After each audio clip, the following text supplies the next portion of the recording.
Thank you, Mr. Speaker. It's October 1st, 2025. The government's fiscal year is April 1st to March 31st every year. We are now 7 months behind in actually having a budget presented to this House of Commons and how this government is going to choose what it's spending money on this year. Governments are important documents. I was in a synagogue in Calgary some time ago, and the rabbi and I had a discussion about the importance of budgets in religious organizations, but also in governments.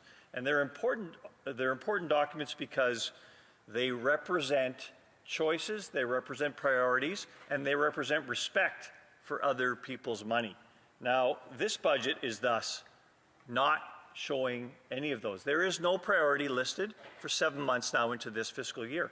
Nobody knows what this government's priorities and choices are going to be. But furthermore, it shows a complete disregard for other people's money. That is, the taxpayers of Canada that are not getting a view of where this government is going to spend their money that they trust the government with to actually run the services that Canadians are provided by this government. That is a problem. If the public doesn't have their eyes on exactly what the government's doing and exactly how they're actually going to measure their performance, then we're missing one of the key attributes of what a democratic society that has an accountable and responsible government is here for. Now, one of the roles of this House of Commons, of course, is to approve the spending, not the budget, but the actual spending that goes out. It's called the estimates process. And this past year, this House was prorogued for much of the year. In the last year, we've sat in this House as a Parliament less than 5 months, and that is a diminution of the role that democracy plays in Canada. The House was prorogued for almost 4 months. We had an election, and in the meantime, billions of dollars were issued through what we call government warrants. That is not approved by Parliament, no vetting of what's going on here, just money going out the door through the last fiscal year and into this fiscal year. Now we're into a budget process where effectively we're 7 months behind. This is a result of complete incompetence and disregard for the tools of democracy that are time-tested in Canada about what we're supposed to do and how we're supposed to perform and how we're supposed to report that to Canadians about how we're performing. There's a consequence to this. One of the main problems with running budget deficits is it creates inflation, particularly when the inflation, the budget deficits, are financed by central bank printing money. That causes inflation. There's no question about that. And the thing about inflation, to find out what it is for people, it reduces their buying power on what they can purchase in society. That is a problem. It means that you have less, your rent is more, if you will, in real dollars. Your food is more in real dollars. It's a tax. It means less disposable income for real Canadians. It means they have to play catch up every year. So the government can inflate the dollars that they're collecting and try and debase the dollars that they're actually spending. But it is about choices at the end of the day. This year, what's the deficit going to be? We don't know. It's going to be $50 billion, then $60 billion. In the spring, I thought it'd be $80 billion, and then C.D. Howe came out and said it was going to be $92 billion, and yet the government continues in its spending. The solution is to restate the solution, according to the Prime Minister, is to restate the way we report this budget. This is not a solution. Mr. Speaker, we've got to get back to balanced budgets. The Honourable Parliamentary Secretary to the Minister of Public Safety. Thank you, and thank you to my colleague across the way for that question. Our government is working on a clear, ambitious plan to build a strong, unified, and resilient economy for our workers, for our companies, and for our families. The Minister of Finance has already announced that we will be tabling the 2025 budget on November 4th.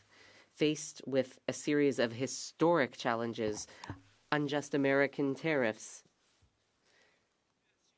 constant concerns about financial accessibility and housing, the 2025 budget will seize this generational opportunity to transform our economy. It will do so through ambitious investment, increased fiscal discipline, and responsible management, in which every dollar is used in the right way to build the strongest economy of the G7. The budget will heavily invest in housing and infrastructures, stimulate significant private investment, and establish new strategic partners with trusted partners.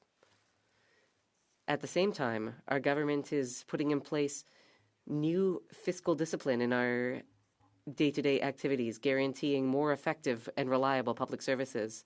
This discipline will allow us to focus resources where they matter most. Sustainable growth that will ensure Canadian prosperity today and for generations to come, from coast to coast to coast, including, I should note this, in La Prairie at Tatacan.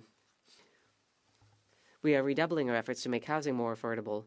Thanks to the reduction of the GST on new homes over $1 million, first-time home buyers will be able to save up to $50,000.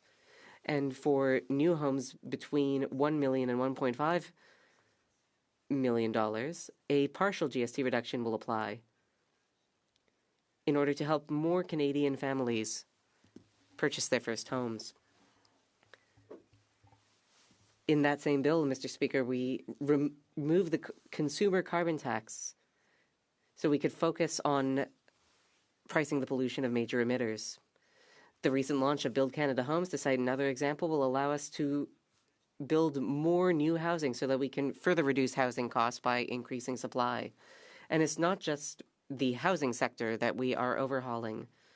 We are streamlining the federal approval process for major projects.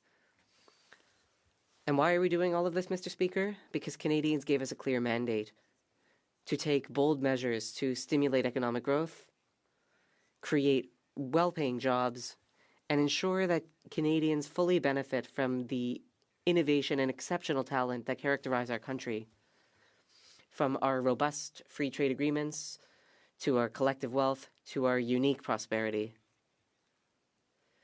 Faced with a choice between one of the world's greatest economists and a career politician who has never worked a single day in the private sector, Canadians spoke loud and clear. Unlike the party across the way, we heard them, Mr. Speaker, and in an ever-changing global context, it is in order to carry out our mandate that we will be bringing down costs, strengthening our stability, and providing more safety and prosperity to all Canadians. Your center.